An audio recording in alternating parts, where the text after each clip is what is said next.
You can think of X-rays as photos made from high-energy photons that penetrate the body tissues so that we can see what's going on inside. Just like visible light, X-rays are less likely to penetrate denser materials.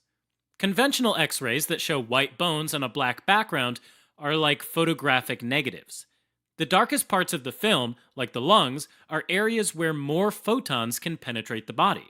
In contrast, the sharp, bright white areas are where the dense bone material blocks photons from getting through.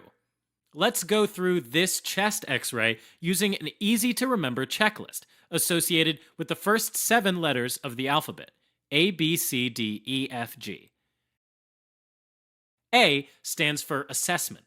To avoid errors and wasted time, you should always begin by assessing the patient and exam data. You want to verify the patient's data with the exam data, or the medical record number, date of the exam, etc., to ensure that you are looking at the right study and patient. You also need to assess image quality, because this will impact the accuracy of the test in detecting pathology. For example, to ensure there isn't excess rotation of the patient, you should make sure that the medial ends of the spinous processes are equally distant from the border of the vertebral bodies. Rotation throws off the usual X-ray anatomy and introduces unwanted variation. Next, a good inspiration film should show at least the 10th or 11th posterior ribs. If the lungs are not fully expanded, we might miss important diseases.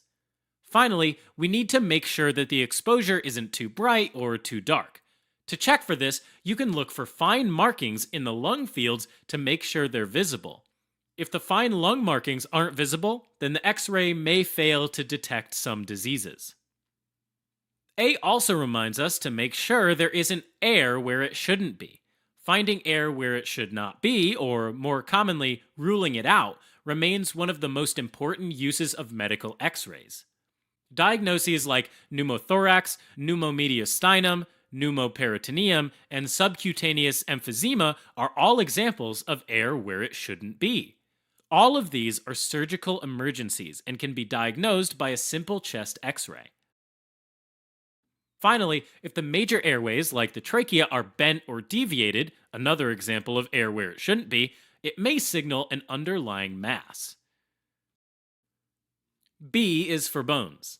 Start by looking at both clavicles and all 12 pairs of ribs one at a time to make sure that there are no fractures, deformities, or missing bones. B is also for the body wall and soft tissues outside of the chest. This is an easily overlooked part of the chest X-ray, and it should be checked for swelling, masses, and other things.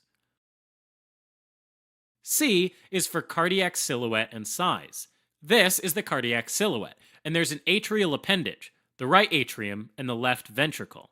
Remember, in chest X-rays, we define features relative to the patient, so the right atrium is on the left side of this X-ray, and the left ventricle is on the right side. Measuring across a normal heart is less than 50% of the greatest diameter of the rib cage measured from the inner portion of each rib.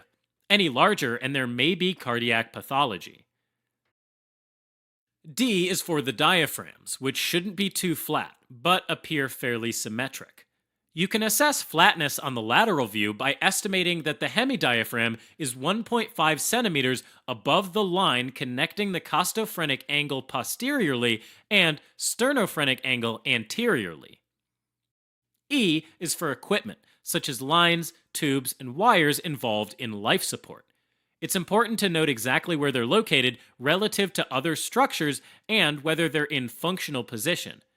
For example, an endotracheal tube should be in the middle of the trachea, and its tip should be more than 2 centimeters from the tracheal bifurcation, or that a nasogastric tube should have its tip well within the stomach. E is also a reminder to check for a pleural effusion, which is a common but subtle form of pathology that you can see on an X-ray. Pleural effusions are fluid that collects at the costophrenic angle and causes blunting of the normally sharp costophrenic angle. F is for lung fields, which should look symmetric. There shouldn't be any haziness, white dots, or blotches. While looking at lung fields, having a frontal and a lateral X-ray allows us to determine in which lobe of which lung an abnormality is located. In this case, a nodular mass is visible in the inferior, lateral, and anterior left lung, meaning it's most likely within the anteromedial basal subsegment of the lower left lobe. This can be confirmed with a chest CT. Lastly, G is for great vessels, which includes the superior vena cava, inferior vena cava, ascending aorta, aortic arch, pulmonary artery, and descending aorta. You want to make sure that all of these structures are in the right location and is the right size. On the left side of the heart, the aortic arch should be the highest up, followed by the pulmonary artery. Of note, since the heart is three-dimensional, the atrial appendage actually sits behind the central formation in frontal X-ray. On the right side, the superior vena cava, ascending aorta, right ventricle, left ventricle, and inferior vena cava should all be visible. Deviation may be the result of congenital abnormality or disease. Okay, to recap, using A, B, C, D, E, F, G. A is for the assessment of data and quality, as well as looking for air where it should not be. B is for bones in the body wall. C is for cardiac silhouette and size. D is for diaphragms. E is for equipment and effusions. F is for lung fields. And G is for great vessels.